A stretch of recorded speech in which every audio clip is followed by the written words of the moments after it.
bila kaki mencarut diangkat menjadi pemimpin. Perjuangan Islam PAS kini dilihat sudah jauh tersasar, malah kelihatannya semakin sesat apabila pemimpin yang bercakap kasar, maki hamun, memfitnah dan bercakap bohong kini mula menjadi sanjungan para penyokong yang berkopiah dan berserban. Menurut bekas setiausaha Dewan Ulama PAS, Datuk Dr. Muhammad Khairuddin Aman Razali, perkara tersebut dapat dilihat dalam kempen parti berkenaan di Dun Pelangai yang mana Menteri Besar Kedah Datuk Seri Muhammad Sanusi Maknur yang mengeluarkan kenyataan yang tidak selayaknya diungkap. Dan saya sangat sedih bila melihat pemimpin utama parti yang boleh sahaja mencarut, bercakap lucah di pentas politik kemudian ditepuk dan disorak oleh ahli-ahli seperti yang tersebar dalam internet, ucapan daripada Yang Berhormat Menteri Besar Kedah yang menyebut kalimah yang saya rasa malulah untuk menyebut kalimah itu, tak sesuai untuk seorang pemimpin besar daripada parti berjamaah Islam pula. Jadi bagi saya, kita kena kekal dengan pendirian kita, berkempen secara damai, tidak menggunakan terlucah, tidak buat persepsi, tidak mencipta pembohongan. Ini adalah prinsip kita dan Barisan Nasional konsisten dengan akhlak sebegini. Kita mendidik semua ahli-ahli kita, calon kita utamanya untuk berprinsip dalam berkempen. Kata Khairuddin yang kini Setiausaha Eksekutif Majlis Ulama UMNO. Sanusi yang juga pengarah pilihan raya Perikatan Nasional PN menggesa pengundi di Pelangai untuk menolak BN dan PH bagi menyuarakan penentangan terhadap apa yang didakwanya sebagai liberalisme oleh Kerajaan Persekutuan. Ketika berceramah pada malam penamaan calon di Felda Kemasul, Sanusi membangkitkan langkah ahli Parlimen Ipoh Timur, Howard Lee, yang memetik terjemahan sepotong ayat Al-Quran baru-baru ini. Beliau berkata perkara itu hanya boleh berlaku kerana Presiden UMNO, Datuk Seri Dr. Ahmad Zahid Hamidi memberi sokongan kepada Anwar Ibrahim untuk menjadi Perdana Menteri. Kepada ahli-ahli yang mempunyai pemikiran liberal ni, dia kata biak-biak, orang-orang dia mengaji kat Quran. Oi pelapa hang. Hang bodoh. Quran ni Tuhan Allah Ta'ala turunkan penuh kesucian, kemuliaan. Dia ada disiplin untuk menghurai, untuk menterjemah, mentafsir, menghurai dan diajarkan kepada orang ada disiplin. Mengaji 7-8 tahun, kulit ni pi kulit ni.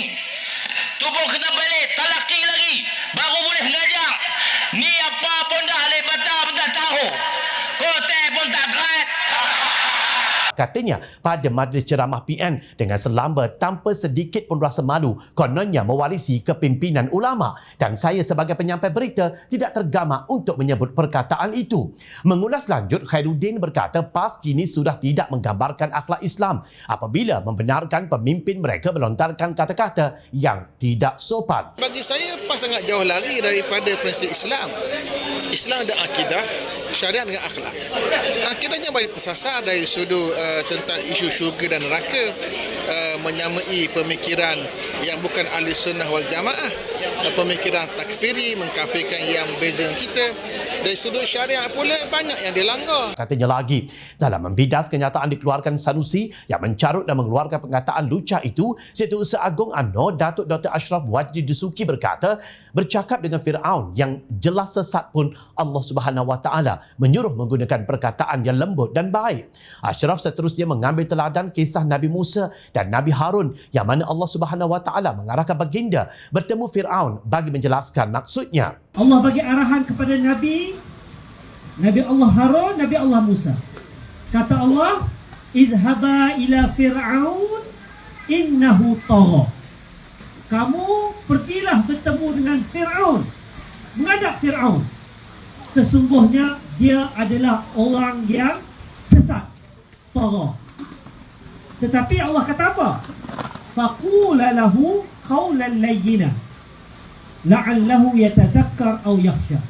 Tetapi bila kamu bertemu dengan Firaun ini, kata Allah, bercakaplah kamu, berkata-katalah kamu kepadanya dengan menggunakan perkataan yang qawlan layyina, perkataan yang lembut, yang baik. Allah tak kata guna caci maki. Allah tak kata guna kepala bapak hang. Allah tak kata perkataan yang macam dia sebut semalam itu. Start daripada K. Saya nak sebut pun malu. Ini semua bukan akhlak Islam. Katanya kesal. Mengulas lanjut, Ashraf mengkritik PAS yang menyerang pemimpin DAP mentafsirkan ayat Al-Quran, sedangkan suatu masa dulu PAS menganggap satu kelebihan apabila DAP memahami Islam. Malah ketika menjalinkan kerjasama dengan DAP, ada pemimpin PAS mengangkat bekas Ketua Menteri Pulau Pinang umpama Khalifah Umar Abdul Aziz. Masihkah anda ingat semua itu? Kafir yang tidak faham Islam baca terjemahan pun bukan main. PAS terpekik terlolong mencarut meraung. Ulama jenama PAS yang kononnya faham Islam sibuk sebar fitnah, menipu dan berkata lucah, dipuja dan disanjung.